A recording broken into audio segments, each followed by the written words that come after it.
Ladies and gentlemen, please rise as Mr. McClellan leads us in the Pledge of Allegiance.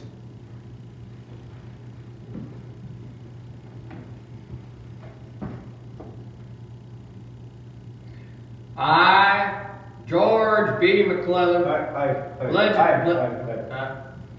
You're not doing it right, son. You take your right hand and you hold it over your heart like that. Okay. I, George B. McClellan, pledge allegiance to the flag of the Confederate States of America and to the sovereignty for which it stands, separate states united to form a more perfect union under God's guidance, indivisible, with liberty and justice for all, except the black people. Hey, excuse me, son. That's not right.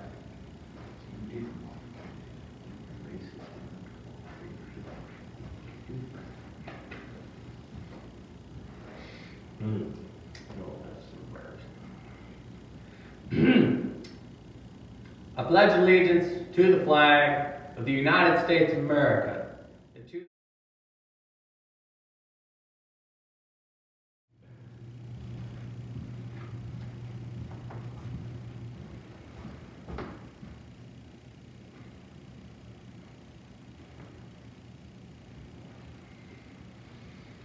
Good afternoon, citizens of America. My name is President Abraham Lincoln, and I am here tonight to convince you that you cannot change a horse midstream. Nonsense! We can and we must. Where was I? You have done nothing for the United States other than decrease our population and reduce morality. Nationalism.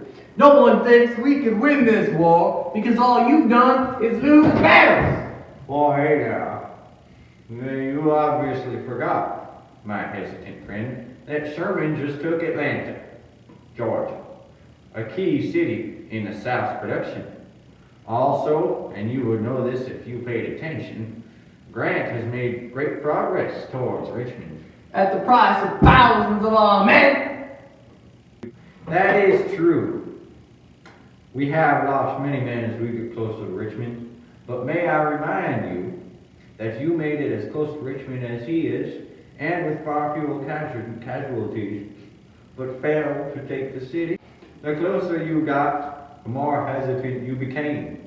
After winning a battle, you retreated.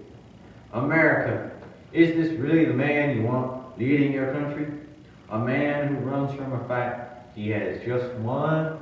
But do they want a man who promises to end this war? I plan on putting an end to this conflict, and I will do it so quickly you will swallow that accusation of hesitancy.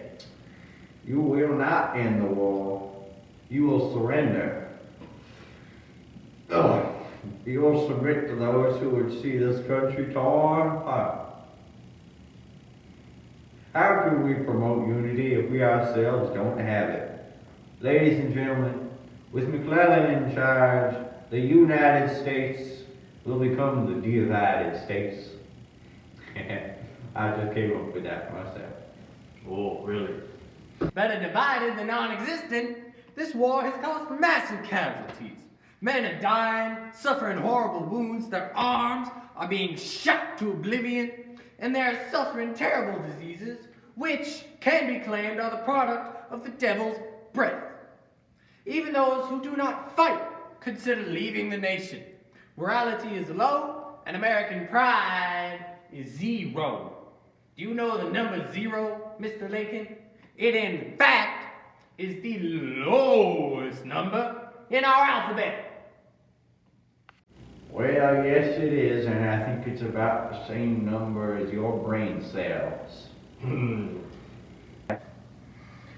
Morality and pride will be even lower if the people are forced to continue living in a world in which slavery is legal. If we surrender to the Confederates, forced labor will be present in this world for who knows how long. But not everyone wishes for the end of slavery, Lincoln. By constantly reverting to this argument, you are losing votes from those who approve of forced labor. Some wish to continue with this right.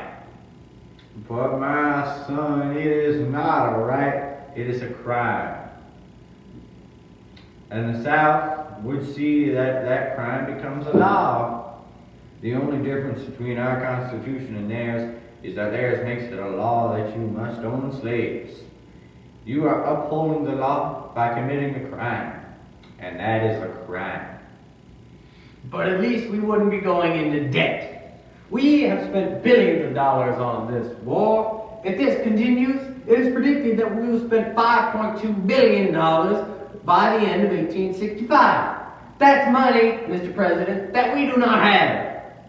Not to mention, conditions for our soldiers are terrible. But I have more support from the American people than you ever did. That's only because you gave them coffee to dip their hardtack in. Yes, but it was good coffee. Anyway, they do not mind the conditions as long as I am in charge. And do you know why? It's because the outcome of the war depends almost entirely on who leads the United States. With you in charge, we will surrender. We will lose. But with me in charge, we stand a chance. With me in charge, we will win this war, and we will earn slaves the basic human rights they deserve.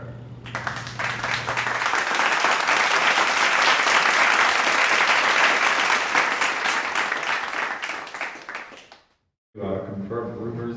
Michelle Obama is in fact a man. But I'm not a homosexual.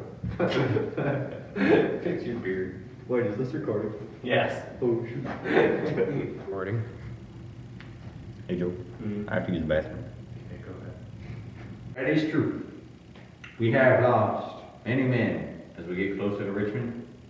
But may I remind you that you made it as close to Richmond as he is. And with far fewer... let me start that over. Say something. Better divided than non-existent.